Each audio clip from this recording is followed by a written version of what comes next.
하나님의 말씀 신명기 28장 1절로부터 보시겠습니다. 신명기 28장 1절 말씀. 내가 여호와 내 하나님의 말씀을 진심으로 듣고 오늘 내가 내게 명하는 그분의 명령들을 지켜 행하면 여호와 내 하나님께서 너를 그 땅의 모든 민족들 위에 뛰어나게 해주실 것이다. 내가 여호와 내 하나님의 말씀을 순종하면 이 모든 복이 내게 와서 너를 따를 것이니 내가 성읍에서도 복을 받고 들에서도 복을 받을 것이며 내 태의 열매들과 내 땅의 열매와 내 가축의 열매와 내 소와 양의 새끼들이 복을 받을 것이고 내 강주리와 내 반죽 그릇이 복을 받을 것이며 내가 들어올 때에도 복을 받고 나갈 때에도 복을 받을 것이다. 6절까지의 말씀.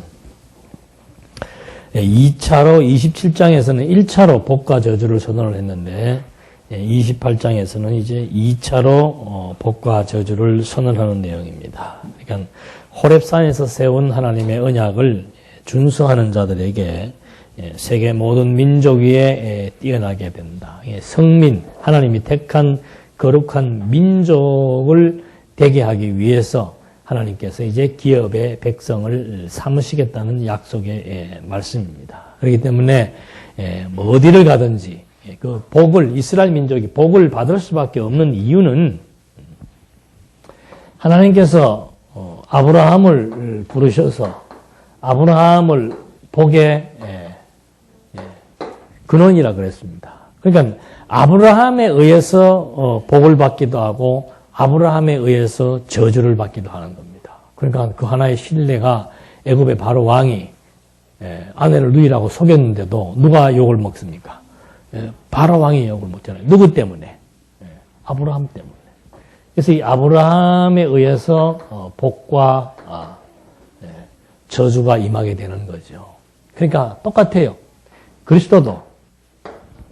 우리는 그리스도 그러면은 항상 무엇만 생각합니까? 예수 믿으면은 어떻게 해요? 그러니까 예수는 우리의 구속주다. 이것만 우리는 생각을 해요. 근데 그래서 고린도에서는 예수를 구원의 빈거, 그 다음에 또 뭐예요? 멸망의 빈거. 예수 믿으면 구원도 받지만 안 믿으면 저주받는 거예요. 그래서 예수를 거침돌이라고 얘기하는 겁니다. 그 돌에 걸리면은 구원받을 자가 걸리면은 구원의 근거가 되지만 멸망받을 자가 걸리면은 멸망의 근거가 되는 거죠. 그래서 그리스도 외에는 구원받을 수가 없는 겁니다. 그리스도 외에는 반대로 뭐도 받을 수 없어요. 저주도 못 받는 거예요. 그러니까 그리스도가 복과 저주의 뭐가 되는 거예요? 실체가 되는 거예요. 그러니까 아브라함에 의해서 복과 저주가 임했던 것처럼 지금은 실체 아니에요. 이건 모형이니까. 아브라함의 혈통들은 큰 백성으로 기업을 이루어서 들어가도 복을 받고 나가도 복을 받고 그 백성들을 저주하려고 해도 선지자가 저주하라고 발람이, 나는 그거 지금도 헷갈려요. 발람이 왕인지 발락이 왕인지. 아무튼 둘 다 발씨가 돼가지고 그 왕 하나가 선지자 불러가지고 저주하라 그랬는데도 저주가 됩니까? 안 됩니까? 안 돼요. 그게 우리의 자긍심입니다. 누가 뭐 저주한다고 해서 저주받고 뭐 어떻게 복을 빈다고 복을 받고 아니에요. 그 저주를 받는다, 복을 받는다는 것이 이미 언제부터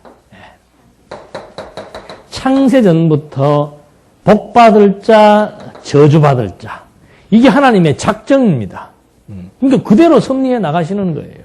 그런데 우리는 뭐 예수만 얘기하면 막 성탄절날 되면은 예수 탄생을 불신자들이 좋아해요, 싫어해요? 왜 좋아하는 겁니까? 그게 멸망의 빈거가 되는 거예요. 그 사람들은 나중에 생명부활과 사망부활의 심판이 있을 때 이 사람들도 누구를 찬양하는 겁니까? 하나님의 그 권능과 권세를 영원 묵은도록 찬양하는 것이고 생명으로 부활하는 사람들은 하나님의 그 은혜의 영광을 또 영원히 찬양하는 것이고. 그게 뭐 성탄절날 되면은 축하할 만한 일이지 뭐. 예? 이것이 다 누구 뜻대로 되는 거니까. 하나님의 뜻대로 되는 거니까. 우리는 복음을 전파하면 꼭 복음 전파하면 이것이 좋은 쪽으로만 한쪽으로만 생각을 합니다만은 반대로 생각하면 복음이 전파되어져서 어떤 사람들 저주받을 자들에게 저주가 임하고 그리스도를 전파함으로써 구원받을 자에게 구원이 임하게 되는 복과 저주의 양면적 역사가 이미 아브라함 때 그리고 모세 때도 이 언약을 잘 지키면은 복을 받고 못 지키면은 저주를 받는 거예요. 그러니까 아담의 타락의 중요성이 어디에 있는가? 아담 타락의 중요성이 어디가 있는가? 아담을 하나님께서 왜 타락해 놓는가? 구원하는 것이 목적이라면 타락시킬 필요가 없지요. 그 대부분의 많은 사람들은 참 오직 구원밖에 모르는 거야. 근데 그게 아니에요. 구원하신 목적이라면 아담을 타락시킬 필요가 없고, 아담을 타락시키지 않으려고 한다면 아예 처음부터 선악과 열매를 만들 필요가 없는 거고, 그것만 없으면은 뭐 온 인류가 여기서부터 바로 그냥 어디로 진입하는 거예요. 영원한 생명과를 따먹고 영원히 영생하는 삶으로 진입을 할 텐데, 왜 생명과만 만들지 선악과를 만들어서 아담을 타락하게 해가지고 온 인류를 그냥 다 어디에 처하는 겁니까? 사망에 죽게 만들어버리는 거예요. 이걸 지금 우리 개혁주의 신학자들이든 자유주의 신학자들이든 이 문제에 대해서 지금도 해결을 못하고 있다는 거 아니에요. 아담의 타락의 필요성, 그 말 자체를 싫어하는 거죠. 죄는 무조건 뭐한 거다. 나쁘다. 죄는 나쁘다. 무슨 죄하고 철천지 원수가 졌는지 하여튼 막 죄 얘기만 나오면은 그냥 막 치를 떨어요. 우리 몸뚱어리 자체가 뭔데? 이게 죄 덩어리예요. 죄 덩어리. 이것 가지고 의의를 행하니 그건 완전히 불가능한 겁니다. 태생적으로 흑인이 백인된다? 그건 불가능한 거예요. 치를 겉에다가 하면 모르지. 세포 자체가 그렇게 안 된단 말입니다.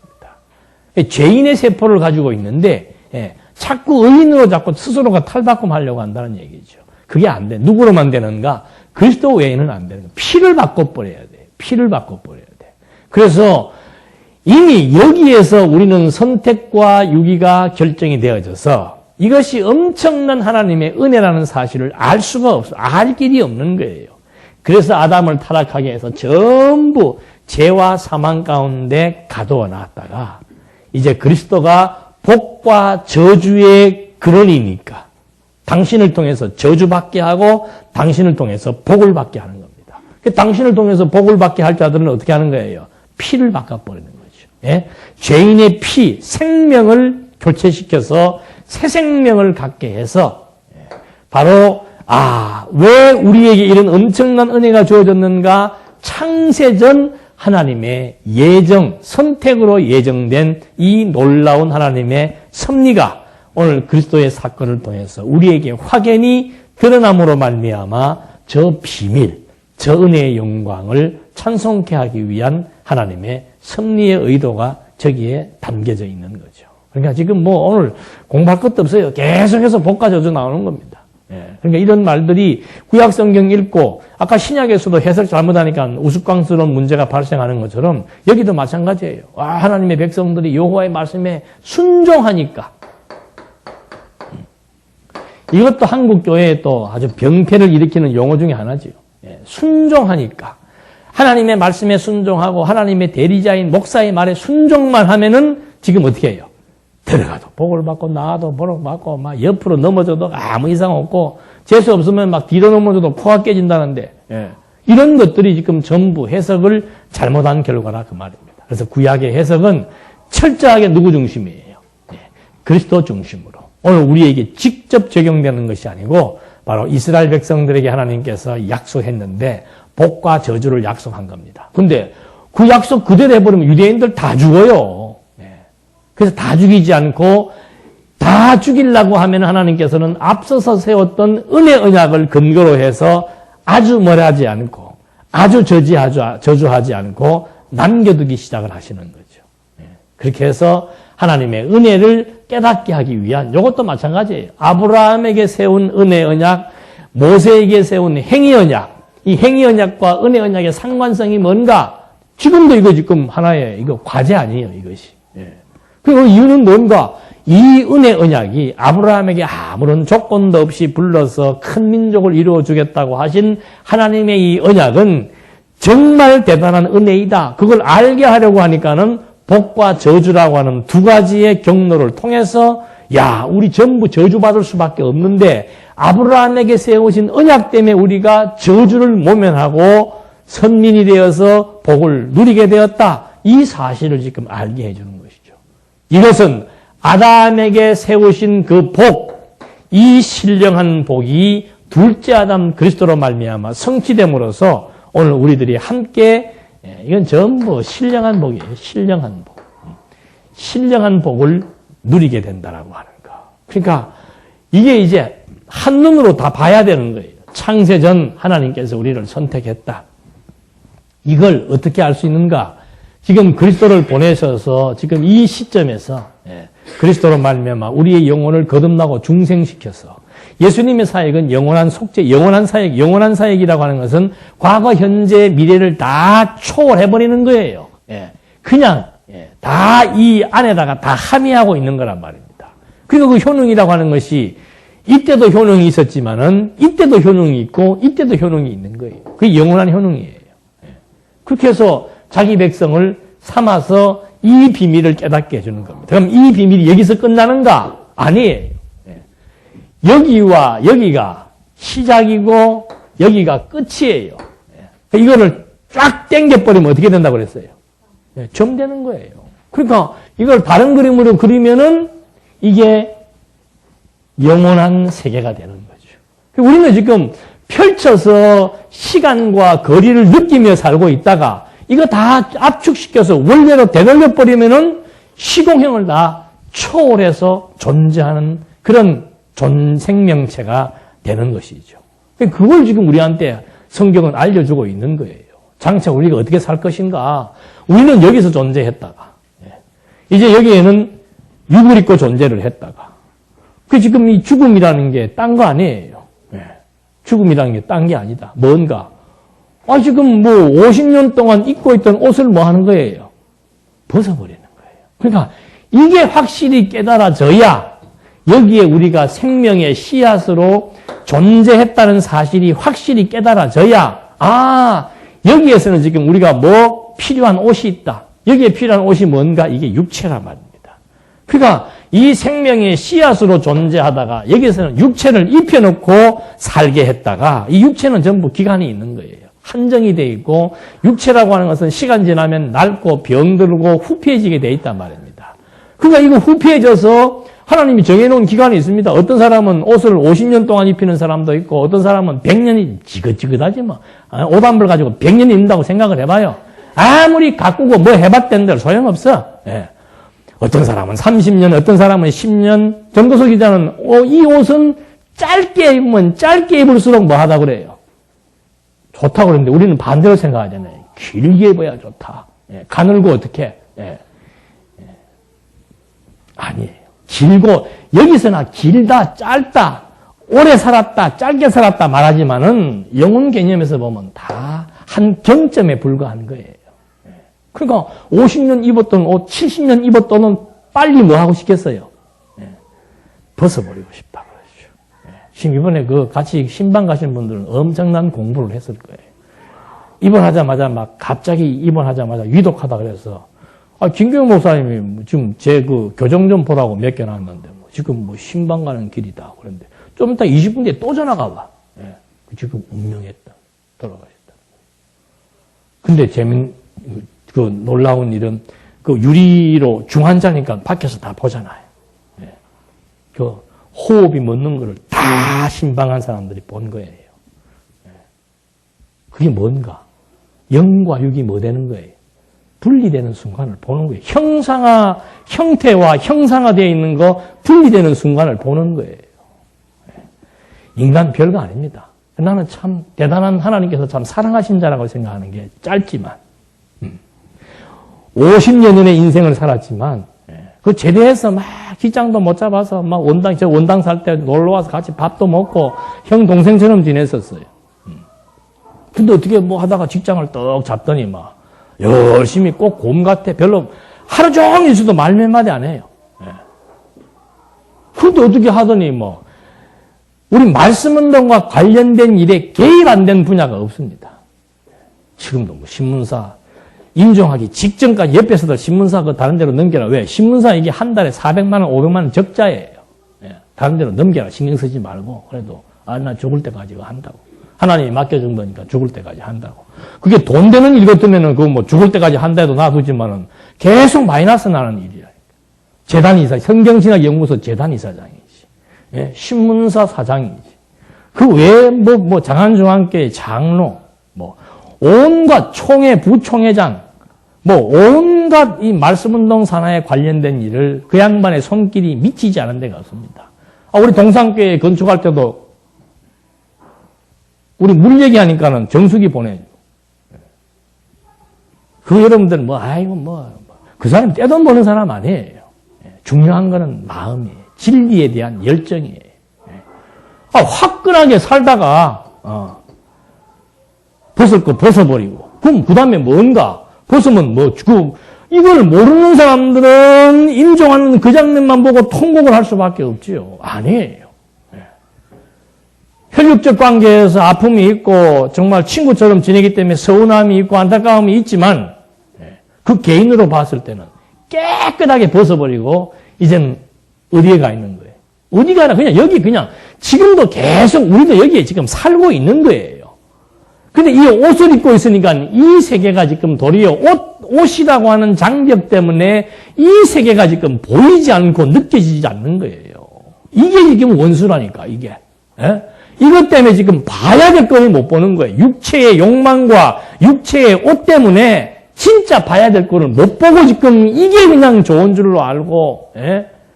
이걸 가지고 어떻게든지 간에 막 피가 되고 살이 되게 해서 잘 깎아가지고 막 오래오래 살다가, 예. 오래오래 살다가 치매나 걸리면 어떡하려고 그래요. 빨리 가는 게 낫지, 뭐, 그럴 바에야. 예. 이거 참 멋있는 거예요. 화끈하게.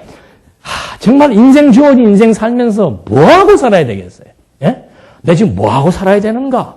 내가 지금 세상에 태어나갖고 지금 맨날 똑같은 일만 이렇게 하면서 돈이나 벌다가, 돈 벌으면 뭐예요? 가고 나면 끝나는 건데. 아무 의미 없는 건데.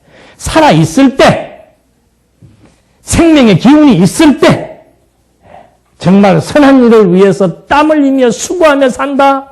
그 이상 의미 있는 일이 없는 거예요. 그 여러분 스스로 찾아서 하시면 되는 거예요. 예. 이게 무슨 교회가 억압을 하고 막 이래가 누가 지금 안 하나 그런 거 아니에요. 여러분 스스로 행복하게 사십시오. 예. 가치를 알아야 행복이, 가치를 알아야 거기에 막 정말 열정이 쏟아져서 몰입을 해서 이 일을 하면서 글 써보시는 분은 알 거 아니에요. 우리는 또 기간까지 정해져 있어가지고 마지막 마감 때가 되면 몸에 진액이 다 빠져요. 근데 점 하나 찍고 털고 일어날 때는 진짜 승천하는 기분이에요. 내가 살아있다는 것도 그래서 느끼게 되고 살아야 되는 이유도 그래서 느끼게 되고 쓰다가 죽는 한이 있더라도 그런 무엇을 가지고 사는 것이 행복한 거 아니에요? 그래서 지금 성경도 그 얘기 해주는 거예요. 이 계속 여기서 지금 복과 저주 얘기해주는 이것이 무슨 우리에게 현세적으로 어느 정도 잘 먹고 잘 살고 이렇게 살아도 그만이고 저렇게 살아도 그만이에요. 중요한 건 우리가 어떤 의식을 가지고 똑같은 육체의 옷을 입고 사는데 진짜 중요한 것은 껍데기 옷이 중요한 게 아니고 이 속 알맹이에 들어가 있는 영혼의 정신, 사상, 관이 중요한 거죠. 그것만 뚜렷하면 인생 멋있게 사는 거예요. 정말 멋있게 살 수 있는 거죠. 그러고는 할 일 딱 끝나버리면 깨끗하게 벗어버리고 꿈에도 그리든 하나님과 대면하고 그리스도와 온전한 지체가 되어져서 지금 우리는 그리스도와 지체가 되어도 이 육체의 옷을 입기 때문에 갈등이 많아요. 근데 이 상태에 들어가 버리면 완전히 그리스도와 성도가 생각하는 것이 직통으로 교류가 되어버리는 거예요. 그러니까 평안하죠. 행복하고 평안하고. 그러다 마지막에 이제 또 다른 옷을, 지금은 영혼이 그냥 그대로 있는 거예요. 예. 씨앗이 여기를 한번 거치고 그 다음에 열매만 이렇게 가지고 있는 거죠. 그 다음에 마지막 가면은 생명부활과 사망부활. 그러니까 신령한 몸이라고 고린도서에서 말하고 있잖아요. 이거 다 썩어버리는 거. 60년, 70년, 80년 되면 썩어버리는 거. 약한 거, 병든 거, 추한 거, 욕된 거 깨끗하게 벗어버리면 벗는 걸로 끝나는가? 우리 성도들은 그게 아니라 이 말입니다. 벗겨놓고 다시 입히는데 그때는 영광스럽고. 그러니까 이 씨앗 떨어져가지고 열매 돋아나는 거하고 똑같은 거예요. 요만한 씨앗 땅에 떨어가지고 반드시 썩어야 돼요. 썩히니까 거기에서 다른 생명체, 멋있는 아름다운 무가, 배추가, 고추가, 오이가, 이게 뭐 완전히 씨앗과 다른 형체가 드러나지 않습니까? 우리의 부활도 이와 같으니 썩을 것으로 심고 썩지 아니할 것으로 다시 산다라고 하는 거. 그러니까 이게 여기에 확신이 있어야 여기에 소망이 생기죠. 확신이 있어야. 오늘 화관 예배를 드려야 되는데 내일 미리 다 해야 하는 것 같아요. 그래서 이 성경이 말하는 복과 저주는 창세 전부터 시작을 해서 마지막 그리스도의 심판 이후의 세계를 다 아우르면서 영원한 복과 영원한 저주에 대한 계시적 내용인 것을 우리가 확인해 볼 수 있었던 겁니다. 그 다음에 이제 7절로부터 보니까 여호와께서 너를 대항하여 일어나는 내 원수를 내 앞에서 패하게 하실 것이니 그들이 한 길로 너를 치러왔다가 7길로 내 앞에서 도망할 것이다. 저는 옛날에 산교도 가면은 뭔 소리인지도 모르고 그냥 뭐 한 길로 왔다가 7길로 가라 그러는데 여기 나오네. 한 길로 왔다가 7길로 도망간다. 그게 무슨 말이에요? 시편 2편에 뭐라고 나와 있습니까? 어찌하여 열방이 뭐하느라? 분노하느라. 아니 유대인들을 지금 하나님께서 흥하게 만들어 나가는데 왜 주변 나라에서 시기와 질투와 분노를 가지고 있냐 이 말이에요. 그러니까 하나님이 이렇게 택한 백성 절대 어느 누구도 빼앗을 자가 없고 넘어뜨릴 수 없고 하나님이 되게 하신 일 어느 누가 방해해도 되게 돼 있고 하나님이 안 되게 하신 일은 아무리 동원을 해도 안 되게 돼 있다는 거. 그래서 우리는 이 작정 섭리를 믿고 산다는 것처럼 편안한 게 없는 거예요. 어떤 상황이 접해도 긍정적으로 해석을 할 수가 있고 이 작정대로 되어지는 일을 보면서 깜짝깜짝 놀랄 때가 한두 번이 아니죠. 와, 정말 하나님은 살아계시는구나. 그래서 이 7절로부터 14절까지의 말씀에는 순종하는 자는 승리와 형통의 복을 선언해 주신다. 그러니까 이 순종도 오늘 우리의 순종을 말하는 게 아니에요. 이 순종, 복과 저주가 순종과 불순종의 여부에 따라서 갈라지는데 그리스도가 이거 다 감당하신 거예요. 온전히 그리스도가 율법 아래 순종을 해서 율법의 정죄를 받고 율법의 사죄를 위해서 당신이 부활해서 자기 백성들 똑같이 이 속에 들어갔는데 자기 백성들은 여기에서 구출해 내시는 섭리. 여러분 예정론 중에서도 후택설이라는 게 있습니다. 그게 뭔가 하면 타락한 후에 그러니까 여기에서 예정을 했는데 하나님이 여기서 아담이 타락할 것을 아셨다 이 말입니다. 그러니까 타락할 것을 알고 선택과 유기를 했다는 것이 후택설이에요. 전택설은 뭔가 타락과도 타락이라고 하는 거 상관도 없이 그냥 아예 처음부터 선택과 유기를 정해놓았다는 것이고 후택설은 뭔가 타락할 것을 알고 선택과 유기를 했다. 둘 다 똑같이 걸려 들어가요. 그러니까 타락할 것을 알고 선택과 유기를 했다고 하니까 자유주의 신학자들이 뭐라고 공격을 하는가 하면은 하나님도 웃기네. 왜 다 똑같이 타락해서 여기에 다 죽었는데 왜 누구는 뭐예요? 선택하고 누구는 구원하는가? 하나님의 섭리에 대해서 이거는 일관성도 없고 통일성도 없다. 무슨 기준이냐 도대체 그게. 왜 누구를 택하고 왜 누구를 버리느냐. 더 황당한 거는 뭐냐. 아무것도 없는데 뭘 택하고 뭘 버리느냐. 요건 그래도 납득이라 가요. 인간이 이런 행동을 했는데 그걸 보고 하나님께서 요건 선택하고 요거는 버리겠다. 무슨 병아리 선별하는 것도 아니고 뭔 근거냐. 더 황당한 거는 뭔가 타락과도 상관없이 하나님께서 선택하고 유기했다. 예. 뭐, 그 기준이 뭐예요, 기준이? 예? 옛장수 마음대로 떠요. 예? 기준이 뭐예요, 기준이? 예? 기준이. 아셔서 대답을 안 하는 겁니까? 너무 쉬워서 대답을 안 하는 거예요. 안 그러면 생각하시느라고 대답 안 하는 거예요. 기준이 뭐예요?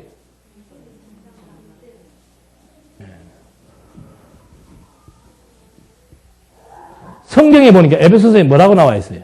그 기쁘신 뜻이 이게 기준이에요. 기쁘신 뜻.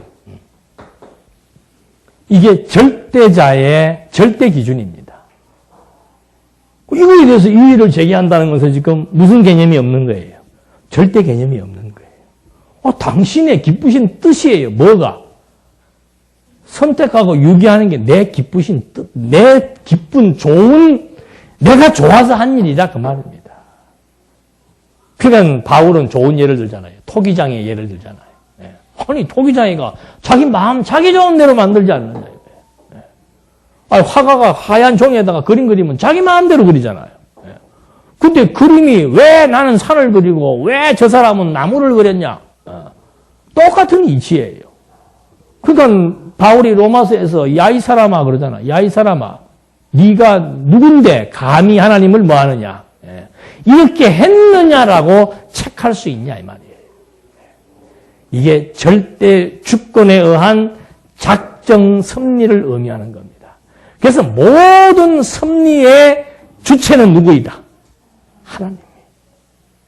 모든 섭리의 근거는 뭐다? 하나님의 뜻이에요. 뜻. 그러니까 예수님도 그러잖아요. 내가 온 것은 왜 왔다? 뜻 이루기 위해서 왔다. 뜻 이루기 위해서.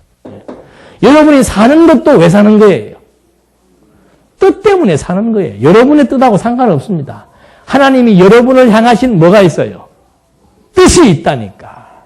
지금 그 뜻대로 우리가 뭐 해가는 거예요? 살아가고 있는 거예요. 아이고 저런 사람도요? 마찬가지. 저런 사람 이런 사람 없어요. 다 하나님의 뜻. 그래서 이 섭리의 근거가 뭔가? 하나님의 작정이에요. 칼빈은 뭐 먼지까지라도 그러더만 칼빈은. 먼지까지라도 다 뭐다? 하나님의 뜻이다. 멋있어요 칼빈. 먼지까지라도 하나님의 뜻이다. 우리는 밥에 돌 들어가는 것도 하나님의 뜻이다. 그 말 했다가 막 이단 소리 포함하잖아요. 뭐 뜻하는 게 어디가 있어요? 아니 이 속에 지금 이게 하나님의 능력이고 영역이고 하나님의 힘이고 충만하심 꽉 차 있는데 아니 이 속에서 하나님의 뜻대로 하나님의 능력으로 되지 않는 일이 있을 수 있습니까? 없습니까? 꿈에도 없는. 여러분 꿈꾸는 것도 뭐예요? 다. 어젯밤에 귀신 꿈꾼 것도 다 뭐예요? 다. 가위 눌리는 것. 전부 하나님의 뜻이에요. 그래서 깊도다 지혜와 지식에 부여하며 모든 만물이 어디에서? 주에게서 나오고 주로 말미암고는 섭리예요. 그리고 다시 어디로 돌아간다? 이게 주에게로 돌아간다는 뜻이 주 뜻대로 된다 그 말입니다. 주 뜻으로 시작해서 주 뜻으로 말미암고 주 뜻대로 다 종결된다 그 말이에요. 시작과 과정과 끝이 전부 하나님의 뜻대로 되는 거예요. 근데 무슨 코맹맹이 소리도 아니고 앉아가지고 뭐 그래도 인간의 의지가 있어야 되고 뭐 그래도 뭐 인간이 이랬는데 하나님이 뭐 그런 거 없어요. 할 것 자체 우리가 아까 그러잖아요. 우리는 피 자체가 세포 자체가 뭐예요? 죄인의 세포라니까. 지금도 우리가 의로워서 하나님을 찾는 게 아니에요. 하나님이 그냥 우리를 의롭다고 인정해 주어서 우리의 지각을 칵 깨뜨려 주니까 말씀이 지금 들어오는 거예요. 그러니까 귀 있는 자와 귀 없는 자가 있다고 그러잖아요. 귀 있는 자만 듣는 거예요. 귀 있는 자만. 똑같은 강의를 해도 귀 있는 자는 듣는 거고 귀 없는 사람은 결정적일 때 또 졸아요. 왜 그러는가? 저는 이걸 아니까 조는 분들을 탓하지 않잖아요. 그 김영호 교수 같은 사람은 졸았다 그러면 막 쌍욕을 하고 막 분필을 떠지고 막 그러더만. 나가라고. 근데 저도 분위기를 타지요. 이왕이면 열심히 이렇게 지금처럼 이렇게 잘 들어주시면 얼마나 좋겠어요. 근데 앞에 앉아갖고 계속 이래서 하면은 내가 강의가 시원찮아서 그런가. 정말 시험에 들 수도 있는데 웬만해서 안 들어요. 막 이래 소리 지르고 떠들지 않는다 하면은. 왜? 하나님께서 귀 있는 자, 오늘 나오시는 것도 마찬가지예요. 오늘 나오신 분, 안 나오신 분 아무 상관없어요. 왜? 오늘 나오신 것은 누가? 하나님께서 나오게 하셔서 나온 거예요. 오늘 못 나오신 분은 하나님이 또 못 나오게 하셔서 못 나오신 거예요. 그러니까 그 문제에 대해서 제가 이러고 저러고 개입할 부분이 아니라 이 말이에요. 저는 그냥 임무를 맡은 거에 대해서 체크만 해주면 돼요. 어느 분이 출석률이 이렇구나 저렇구나. 나중에 무슨 일이 있을 때 그거 이제 근거로 해서 뭐 절대 기준은 아닙니다만은 그런 정도의 역할 뿐이지. 제가 왜 안 나온다고 성질이 납니까? 예? 왜 나오신다고 제가 좋아해요? 그 여러분들 오해하시면 안 돼요. 나온다고 좋아하고 안 나온다고 화나고 그것도 비정상이에요. 나와도 좋고 안 나와도 좋고 아무 상관없는 거죠. 모든 만사가 지금 다 누구 뜻대로 주의 뜻대로. 우리들 스스로는 이제 하나님이 지금 나를 어떤 뜻으로 선한 뜻으로 쓰신다. 아이고 나를 지금 한 바퀴 돌리러 지금 나를 어디로 보낸다. 그런 정도는 우리가 이제 조금 덜 예민해도 감지할 수 있는 거죠. 그것도 어쩔 수 없어요. 하나님께서 가게 하시면은 알고 가는 거예요. 알고. 모르고 가는 사람도 있지만 지혜로운 사람은 알면서 지금 내가 돌고 있구나. 돌고 돌아. 너무 못 말리는 거예요. 왜 그러냐? 아이고 왜 그러긴 뭘 왜 그래요. 저는 진짜 그런 경험이 몇 번 있었어요. 성경 보면은 다 이렇게 보이는 줄 알았다니까요. 어느 날 딱 보는데 생각이 아무것도 안 나. 백지가 돼버리는 거예요. 요즘에 말고, 요즘 같으면, 아이고, 또 이제 저 치매 때가 왔나 그래. 옛날에 15년 전에. 갑자기 보는데 아무 생각이 안 나는 거예요. 한자도 풀 수가 없더라니까. 그래서, 이게 지금 무슨 일반적으로 뭐가 이렇게 쌓여서 뭐가 되고 그게 아니구나. 물론 기본 기도, 기본 학습은 필요하지만, 정말 하나님께서 생각나게 해줘야 생각이 나서 말할 수 있는 거. 이거 철저한 작정론자. 섭리의 주체, 섭리의 근거, 섭리의 목적은 뭐예요? 섭리의 이유는 그 뜻이 기쁘신 뜻이고요. 당신의 기쁘신 뜻 때문에 지금 섭리해 나가시는 거예요. 목적은 뭔가? 이 영광을 지금 천하만방에 뭐 하는 거예요? 드러내는 거죠. 선포하는 거죠. 그러니까 하늘이 여호와의 영광을 찬양하고 호흡이 있는 자마다 여호와를 뭐하라? 찬양하라. 왜? 피조물들도 다 찬양한다니까. 피조물들도. 먼지까지도 여호와 영광을 찬양하는 거죠. 그 다음에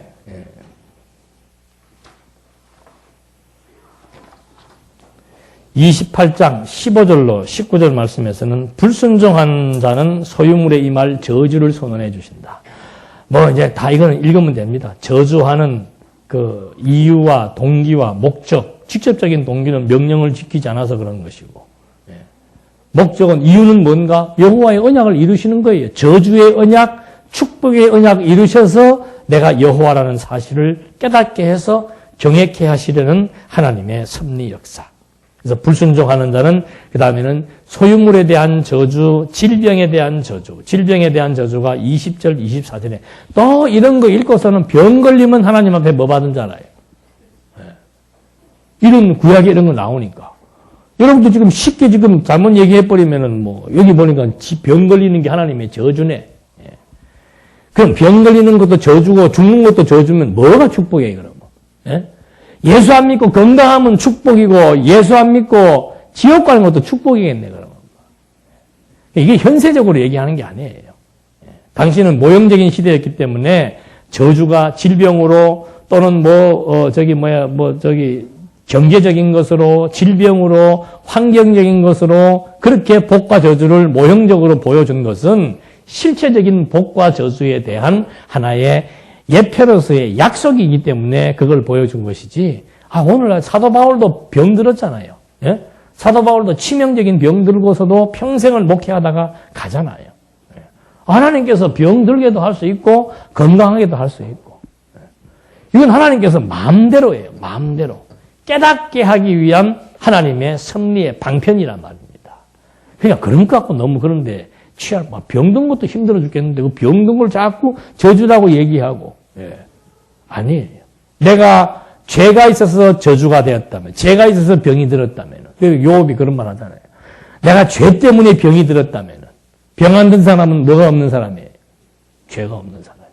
그러니까 친구들 뭐, 야, 이러면 너들은 죄 없냐? 내가 죄 때문에 병 들었다면 너는 그러면 의인이냐? 그래서 이 진리 알면은 뭐, 당당할 수밖에 없는 거예요. 망해도, 병들어도, 무슨 사고가 나도, 그건 저주가 아니고 깨닫게 하시는 거죠. 하나님께서.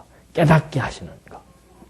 그래서 불순종하는 자에게 저주를 내린 것, 또 불순종하는 자에게 전쟁에 의한 재앙. 그러니까 이 저주가 소유물, 건강, 전쟁 이런 것들을 통해서 저주가 임하게 되는 겁니다. 그리고 저주로 받을 수치와 재난에 대한 패배, 뭐 저주받게 되어가지고는 남의 나라의 속국이 되는 거. 유대인들이 바벨론의 포로가 되고 아수르에게 뭐 패망도 하게 되고 이런 여러 가지 많은 주변국들과의 관계 속에서 속국으로 잡히게 되는 이것이 저주를 의미하는 겁니다. 그러니까 이것은 바로 그리스도가 호리도 남김없이 완벽한 저주를 받아 죽으심으로 영원한 증표가 되실 것에 대한 하나의 모형이에요. 그러니까 복과 저주에 대해서 두려워할 거 없는 거예요. 우리는 아무리 영원한 저주를 받고 싶어도 받을 수가 없다고 그러잖아요. 받을 수가 없다고. 왜? 이미 여기에서 하나님께서 다 기쁘신 뜻에 의해서 선택해 놓은 자. 그 증거가 뭔가? 말씀이 들리잖아요. 여기 나오면 떡이 나옵니까? 떡은 나옵니다만은 여기 나온다고 무슨 복을 꽃배기로 누가 빌어줍니까? 뭐가 일이 잘 된다고 합니까? 왜 나오시는 거예요? 그게 귀가 있기 때문에 나오는 거예요. 귀가 있기 때문에. 귀가 약한 사람들한테는 자꾸 다른 걸로 유혹을 하잖아요.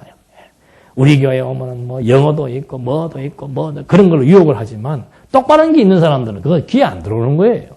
듣고 싶은 귀. 그것만 하나님께서 듣게 하시는 그것이 내가 이미 창세전부터 하나님으로부터 선택받은 산 증거라고 하는 거. 그래서 여호와 섬기지 않았을 때 불순종했을 때 임했던 저주에 대한 내용들을 하나하나 설명을 한 겁니다. 그러면서 여호와를 섬기지 않는 자가 당할 패배 47절로부터 51절까지 한번 읽어보시겠습니다. 47절에 보니까 내가 이 모든 것이 풍족하여도 기쁘고 즐거운 마음으로 여호와 내 하나님을 섬기지 않았으므로 내가 줄이고 목마르고 헐벗고 모든 것이 궁핍한 가운데서 여호와께서 내게 여호와께서 너를 치러 보내신 내 원수들을 내가 섬기게 될 것이며 그는 내 목에 새 굴레를 씌우고 결국 너를 망하게 할 것이다. 그러니까 이 망하는 역사가 이때 지금 한 예언이 나중에 남북이 분열되고 그대로 하나님께서 역사선상에서 섭리를 해나가는 거죠. 그래서 이런 것들이 역사적으로는 이런 복과 저주에 대한 예언들이 이스라엘의 역사선상에서 그대로 이제 발생되어지면서 때로는 포로가 되고 때로는 속국이 되고 때로는 전쟁에 패배를 하고 때로는 전염병이 돌고 이런 여러 가지 많은 표징들을 통해서 진짜 하나님의 말씀대로 약속대로 복과 저주가 임한다는 사실을 알게 해주어서 하나님이 여호와의 심을 알게 했듯이 이제는 그리스도로 말미암아 복과 저주가 임하게 해서 하나님이 여호와의 심을 알게 한다라고 하는 사실. 그러니까 남북이 분열되고 북쪽이 불순종하고 남쪽도 불순종하고 북쪽은 아수르에게 망하고 남쪽은 포로 생활하고 이게 전부 바로 이 신명기의 예언에 근거해서 이스라엘의 역사의 흥망이 저렇게 나타나게 되는 겁니다. 그래서 이런 역사 섭리 아까 잠깐 말씀드렸습니다만은 역사 섭리의 기초라고 하는 거 근거 기초 이건 하나님의 작정이고 주체는 사람이 아닌 인간의 노력으로 되는 거 아니에요. 노력도 하나님께서 하게 해야 노력을 하는 겁니다. 그러니까 사람이 주체가 아니고 철저히 하나님이 주체이고 목적은 하나님의 영광을 선포하기 위한 데 있으며 도구는 뭔가? 섭리의 도구는 뭔가? 만물과 인간이에요. 피조세계 자체가 하나님의 계시 섭리의 도구예요. 그러니까 막 태풍이 불고 지금 막 아열대 기후로 우리도 이제 변하게 되고 50년 뒤에는 뭐가 어떻게 되고 이거 전부 다 하나님의 계시 섭리예요. 온도를, 기후를, 비를, 태풍을, 뭐 나라의 경계선을 이거 전부 다 하나님의 섭리에 의해서 되어진다라고 하는 거. 이제 여러분들 눈으로 한번 볼 거예요. 저는 어릴 때부터 궁금했던 게 뭔가 하면 강대국이 어떻게 망할 수가 있을까? 그게 참 어릴 때 초등학교 다닐 때 궁금하더라고. 예. 어떻게 강대국이 망할 수가? 한때는 세계를 제패했던 그런 뭐 독일, 뭐 옛날로 고대로 가면 로마, 예? 뭐 성경에 나와 있는 대로 뭐 파사, 어떻게 그런 나라들이 망하냐 이 말이에요. 이제 미국 망합니다. 유럽도 망할 거예요. 우리 뜻하지 않게 저렇게 망하게 돼 들어간다니까. 소련 문 열리는 거 보십시오. 중국도 문 열리는 그런 거 다 하나님의 기적의 역사입니다. 지금 또 보세요. 아프리카, 중동 지역에 지금 민주화 바람이 불고 있는 거. 그게 무슨 뭐 사상적인 의미, 정치적인 의미 아니에요. 여호와의 뜻, 여호와의 영광 선포입니다. 독재국가 50년, 100년 묵은 독재 정치를 한순간에 뒤집어 엎는 하나님의 섭리 역사. 그런 나라들이 민주화가 되어서 종교의 자유가 주어져야 뭐가 들어가요, 이제? 폭탄이 들어가는 거죠, 폭탄이. 생생히 눈으로 봅니다.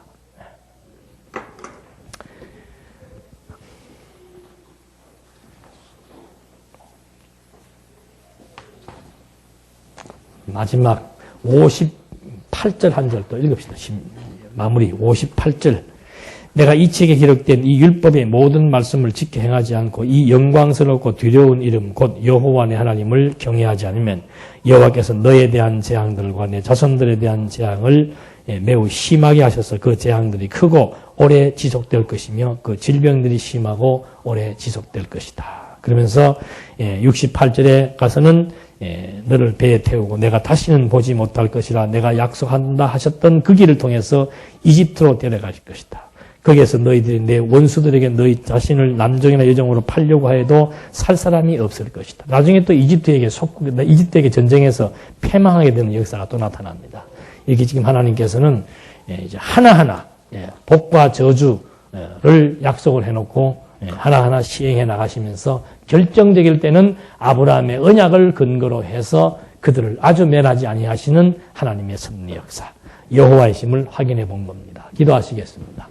하나님 아버지, 세상 만사가 정말 하나님의 뜻대로 된다는 이치를 우리는 성경을 통해서 또 한번 확인해 보고 또 실제 우리의 삶을 통해서도 하나하나 확증해 보면서 여호와의 뜻에 순복할 수 있는 아름다운 마음 허락해 주시사 하나님의 말씀에 순복해 나가면서 진리와 함께 선한 일을 추구하며 살아갈 수 있도록 인도해 주시옵소서.